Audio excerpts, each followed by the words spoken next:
Je vais, je vais brièvement expliquer, je ne vais pas vraiment décrire c'est qui Louis, il peut faire ça par lui-même. Je vais plutôt vous dire pourquoi que Louis est ici, en fait. On s'est rencontrés, ça fait quasiment 3 ans, là, puis il y a eu une connexion intense qui s'est faite avec Julie aussi, puis Maxime, puis on réalisait beaucoup qu'on avait des parcours permaculturels similaires au sens qu'on était dans les mêmes régions, en Costa Rica, Mexique, tout ça, puis beaucoup de champs d'intérêt similaires et complémentaires aussi. Puis, je pense que ce qui ressort le plus dans nos relations à nous, c'est vraiment d'avoir l'esprit qui voit au-delà du jardin, puis qui ne voit pas juste les plantes pour les noms latins, leur emplacement, mais aussi tout l'esprit qui est derrière ça aussi.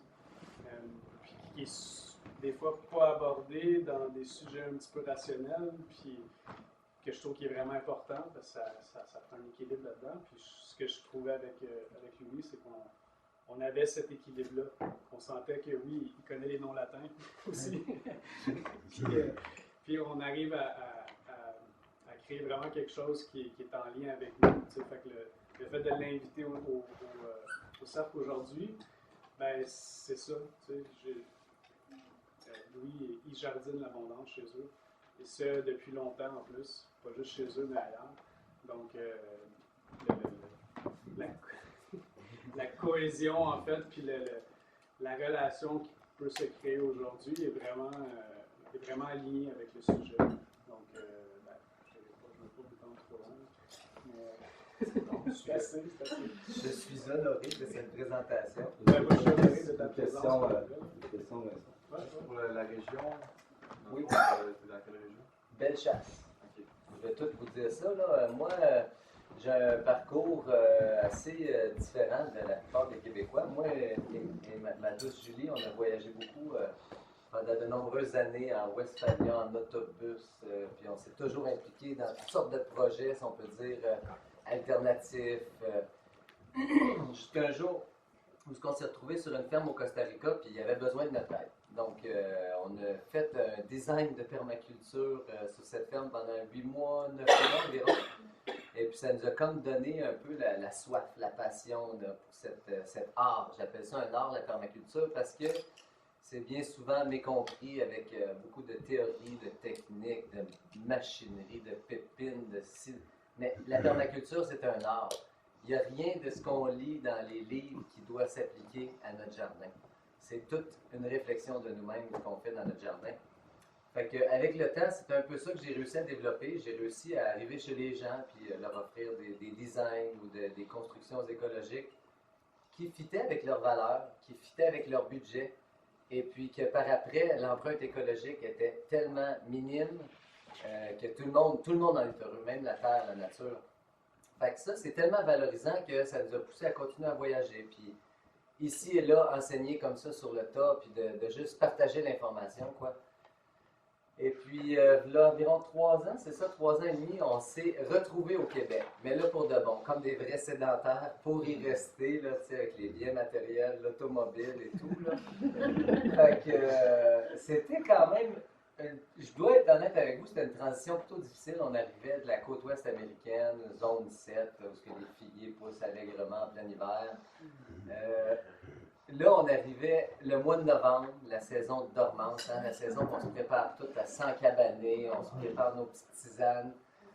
Puis on se disait, qu'est-ce qu'on fait ici? On louait une terre, là, puis on se disait, bon, peut-être qu'on va l'acheter, mais en voyant c'est quoi la rudesse de l'hiver au Québec, on avait juste le goût de retourner à notre vie de nomade et de gitan. Mais là, on a un adolescent de 16 ans, puis une fille de 11 ans, bientôt 12 ans.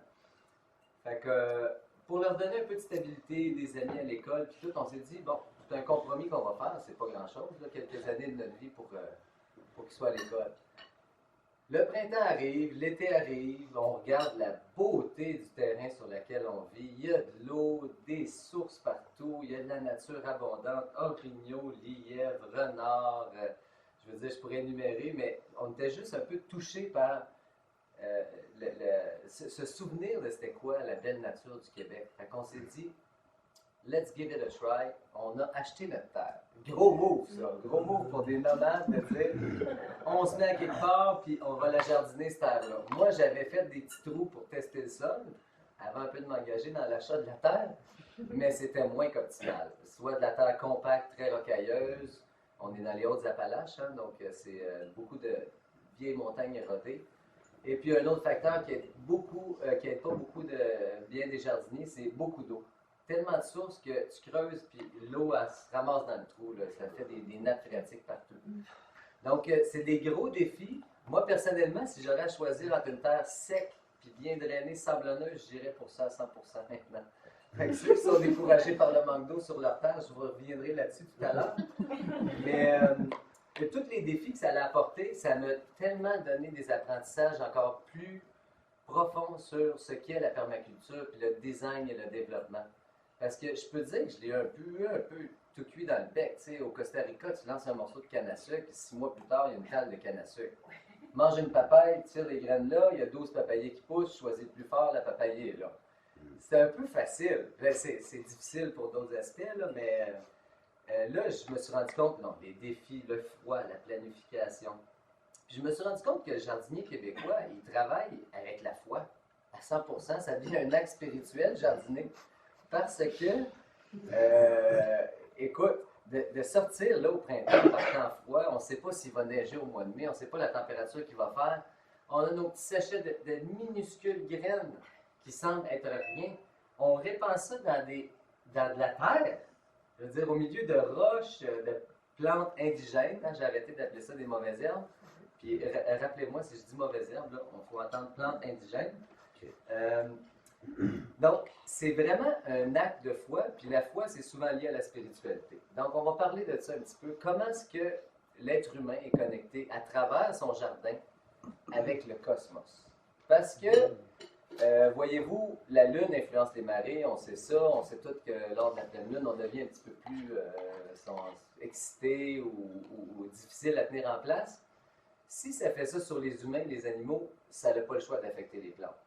Donc, nous, on devient comme un genre d'acteur du cosmos. En étant jardinier, on choisit les temps opportuns pour semer ça, on fait notre timing. On est un chef d'orchestre, on dit c'est le temps qu'ils jouent, c'est le temps qu'ils jouent, c'est le temps que je parte ces semis-là à l'intérieur si je veux avoir des tomates ou des piments cette année.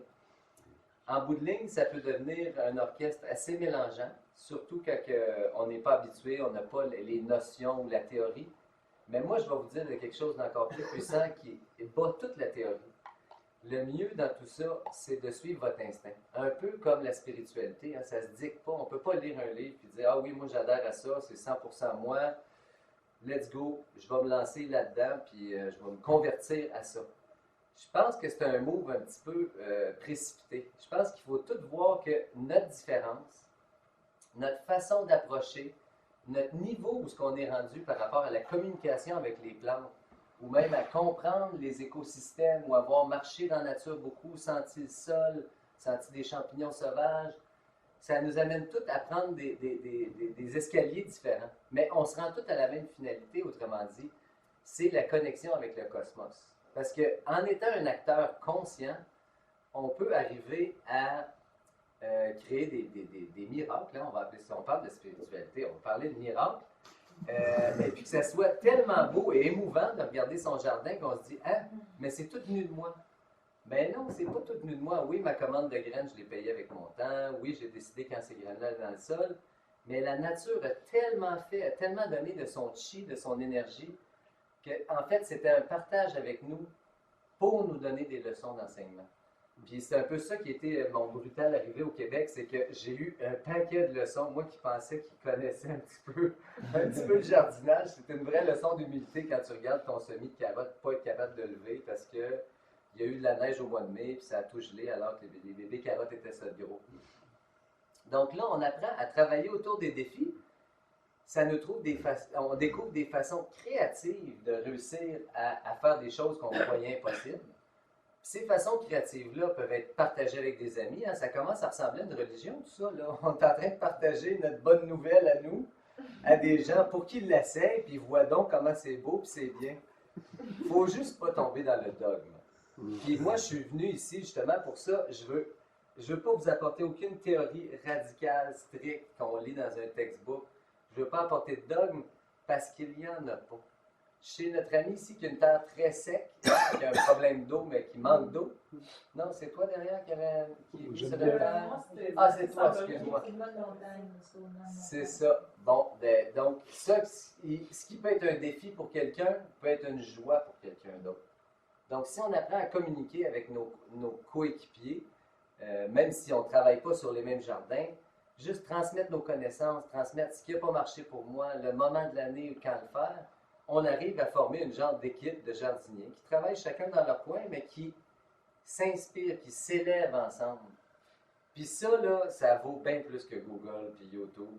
Je vais même vous dire de quoi tout de suite. Souvent dans notre monde, là, où on peut taper un petit mot, Enter, puis on a un paquet de définitions sur qu'est-ce qu'on voulait savoir. Je veux dire, c'est le fun, là. On est en 2016, ça marche. Mais je vous encouragerais à y aller avec la foi en premier. J'ai une problématique ou une situation à régler au jardin. Qu'est-ce que mon gut feeling me dit en premier? Qu'est-ce que mon intuition me dit? Parce que ça, c'est vrai plus que tout. Hein? Si vous connaissez le lieu où vous êtes en relation avec la nature, les animaux, les insectes et les plantes qui y poussent, vous êtes techniquement la meilleure personne pour être le chef d'orchestre de cet endroit-là. Donc, il faut juste arriver à écouter son gut feeling et à dire, bon, avant d'aller rechercher telle bébite, telle maladie ou tel problème de jardin sur Google, je vais essayer de faire comme s'il n'existait pas, puis je vais voir ce que mon cœur me dit de réagir comment pour régler ça. Là, c'est sûr que s'il y a un problème d'insectes qui persiste, je vous encourage à aller sur Google pour connaître le cycle de reproduction, les méthodes biologiques pour l'éliminer et tout.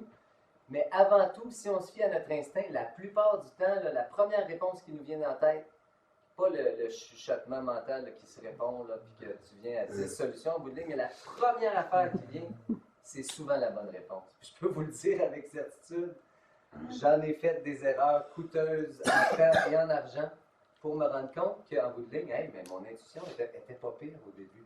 Fallait que je l'écoute. Donc, bon, c'est ça. Ah oui, c'est ça. Pour jardiner l'abondance, c'est important, comme on l'a fait ce matin, d'avoir tout le monde une vision, puis d'avoir une préconception un peu de ce qu'on veut. Pendant l'hiver, on a passé l'hiver à pas trop manger de vitamines ou de minéraux, de trucs frais parce qu'on trouvait que ça venait de l'Argentine ou trop loin. On évitait de l'acheter parce que c'était pas dans nos cordes alimentaires. Mais là, on a trouvé c'est quoi nos cravings pendant l'hiver. Qu'est-ce qu'on aime? C'est quoi les petites conserves qu'on a ouvertes qui nous a ouvert les sens en plein hiver puis qui nous a dit « Wow, ça j'en veux plus l'année prochaine. Ça n'a pas été assez pour moi et ma famille. 2 petits canages de ça. » Donc, la vision, elle doit tourner autour de ça. C'est quoi nos besoins? Qu'est-ce qu'on peut troquer avec les autres? Hein? J'ai adoré l'exemple tout à l'heure de quelqu'un qui avait des champignons, l'autre du sirop d'érable. Quel bel échange.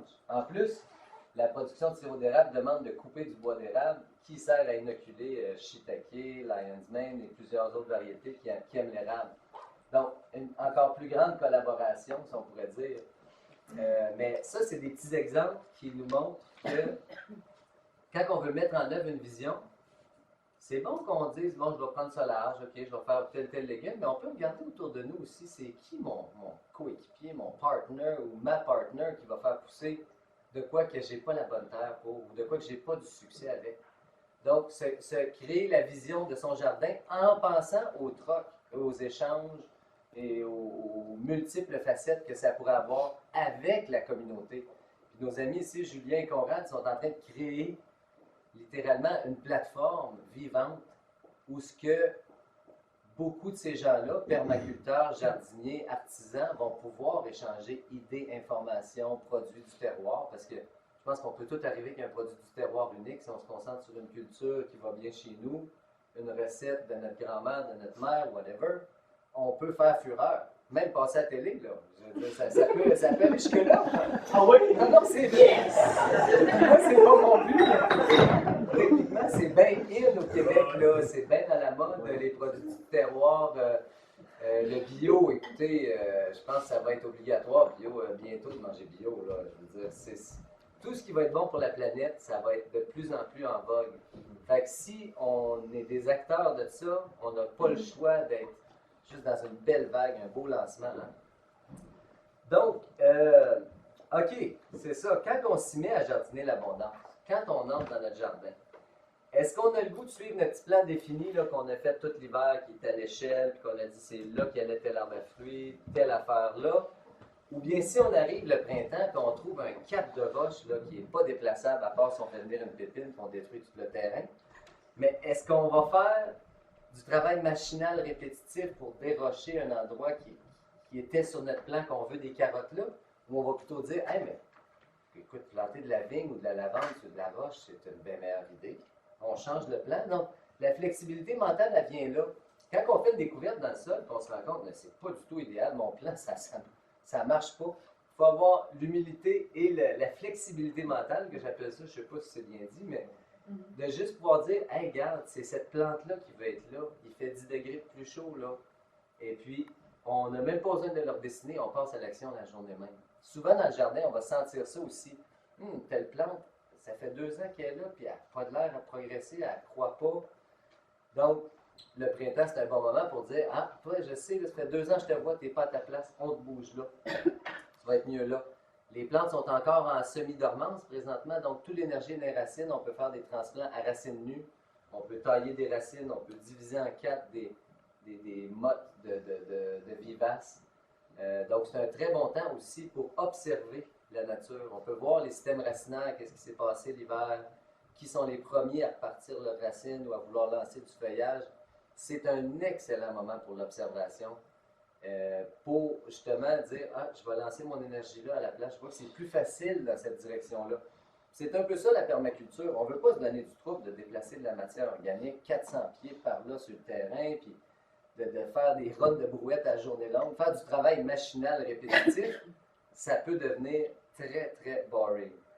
Fait que je pense qu'il faut être légèrement opportuniste pour jardiner de cette façon-là. La matière organique est là, ok, je fais un Hugel culture direct là, tiens. Direct là. Juste à un lancer de bras, là, tu sais. On ne se casse pas la tête, il faut avoir cette flexibilité-là pour que nos plans ils ne prennent pas une éternité, puis dans 10 ans, mais ton ami demande, puis ta serre avec le plancher chauffant, puis tout est où? Ah, écoute, c'est de l'excavation, il fallait que j'investisse 10 000 non. Il n'a pas atteint sa finalité, son but, son rêve. Une serre, j'en ai construit une l'automne passé, ça m'a coûté 2 boîtes de vis, 1 boîte de clous. J'ai tout recyclé du bois. Bon, j'ai eu à acheter du plastique. Fait que, ça peut se faire avec presque rien. Hein? On n'a même pas besoin de livres pour la réussir. Une chose qui peut nous aider à jardiner l'abondance, c'est d'inviter ses amis, même s'ils ne viennent pas jardiner, faire des corvées, juste d'inviter les amis qui ont différentes perspectives sur la vie, même s'ils n'ont pas d'expérience trop au jardin, ils peuvent nous faire remarquer des choses dans nos jardins qu'on n'a même pas vues nous-mêmes, ou un manque ou un besoin qui ne faisait pas partie de notre vie ou de nos demandes familiales, mais qui fait beaucoup de sens. Puis mon Dieu, je vais l'écouter, mon ami. Fait que, en apprenant à travailler avec les conseils des autres, en n'étant pas imbu de soi-même, autrement dit, pensant, ah, moi j'ai mon cours de permaculture, ah, moi je fais ça depuis tant d'années. C'est drôle, des fois j'ai des enfants qui me lancent des commentaires très utiles au jardin. Puis c'est pas. Oui, les professeurs, je pense qu'il faut les écouter plus. Puis ils ont des besoins assez logiques au jardin aussi. L'accessibilité, tu sais. Des fois, on se casse la tête. On est là, courbé le dos à terre. On a le droit de faire des bêtes de jardin sodo, là, d'être accroupi comme les Indiens. On a le droit de se rendre ça facile. Ça n'a pas besoin d'être une corvée difficile. Ça, c'est un petit point que je vais aborder vite, vite. Souvent, on est bien motivé au printemps à jardiner. On a hâte, nos mains viennent toutes meurtries, pleines de blessures. On se défait le dos, on rentre là-dedans à plein. Il faut prendre ça cool au printemps. Parce que oui, on fait du ski l'hiver, on fait de l'activité physique, mais c'est très facile de se briser un dos pour le début de la saison, juste à cause qu'on est trop enthousiaste, qu'on a trop de caféine dans le système. Notre corps va aller plus vite, notre mental va aller plus vite que le corps peut. Donc, je vous recommande vraiment à tout le monde, là, puis je me le recommande à moi-même aussi. Des fois, je bois, surtout quand je bois du thé de coca, là, ça va pas bien. Là. Donc, il faut juste être conscient de notre respiration. Hein, le coup de pelle, est-ce que je donne une respiration entre chaque coup de pelle ou entre chaque coup de pioche? Est-ce que je me synchronise avec le rythme qui est supposé d'avoir dans mon jardin ou je suis juste comme une tête folle qui court partout, qui essaie d'accomplir 1000 affaires? En bout de ligne, on en accomplit plus quand on le fait calmement, consciemment. Et puis, moi, j'appelle ça du yoga garden, mais j'essaie de former mes jardins pour qu'il y ait des étirements, des positions du guerrier, des affaires qui sont le fun à faire pour le dos. Tu sais, sauter d'un lit à l'autre, ben, que ça soit un étirement agréable qui est fait consciemment, au lieu de tout être pogné dans des rangées droites, accroupi, grosse brouette pesante. On peut tellement tout remodeler ça et puis faire, ben, moi, ce que j'appelle du yoga garden. Il va y avoir des séminaires de yoga garden, je vous le dis, dans le futur au Québec. Donc, un petit quelque chose, jardiner l'abondance, ok, je te dis dans la spiritualité au jardin. Oui, c'est en jardinant nos propres légumes, là, on a quelque chose qui ne peut pas s'acheter à l'épicerie. Même si on achète du bio et qu'on a tout l'argent du monde pour s'acheter des bons légumes, ça ne sera jamais aussi bon que quand ça a notre énergie, quand ça a parti de la graine, de la bouture, du semis, puis qu'on a coaché cette plante-là tout le long, puis on l'a observée. On l'a admirée quand elle était bébé, la petite graine qui venait de germer les 2 premières. C'est comme un bébé. Là, elle est rendue ça d'autre, elle est pleine de fruits. Donc, la connexion, puis je recommande à tout le monde même de ne pas acheter de boutures ou de trucs dans les pépinières, de commencer à la graine pour reconnaître chaque espèce à son plus bébé. Des fois, on va désherber au jardin, mais on va se rendre compte, je viens de désherber plein de plantes utiles, médicinales. J'avais toutes mes semis de faites, là. La nature l'avait faite pour moi biodynamiquement, hein, parce que les graines, ils décollent quand ils veulent, ils sont en dormance, mais ils décollent biodynamiquement. Donc, souvent, on se donne du travail à se faire des semis. Puis tout. Les gars, ils ont vu un peu dans mes serres comment je fais des semis à cette heure libre, là. Écraser des tomates dans les couches chaudes, puis tirer de la graine de salade, puis tout mélanger ça dans une grosse boîte à semis, là.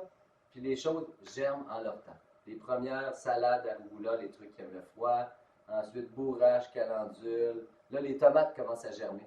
Mais eux, ça fait tout l'hiver qu'ils sont dans la boîte. Ils auraient pu germer en plein hiver quand il y a eu un redout.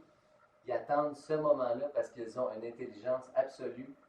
Puis les graines, elles vivent la vraie biodynamie, pas la biodynamie que le chef d'orchestre dicte là, avec son petit calendrier qui regarde. C'est comme la nature qui fait c'est les choses. Puis je dois vous dire, ça fait des plantes vigoureuses, verdoyantes, qui ne fanent pas au soleil. Hein, à partir des semis sous fluorescents, puis après ça, se rendre compte qu'il faut les sortir au soleil graduellement, il faut les protéger des UV. Là, c'est rendu, on va me faire de la crème solaire pour les légumes à ce moment.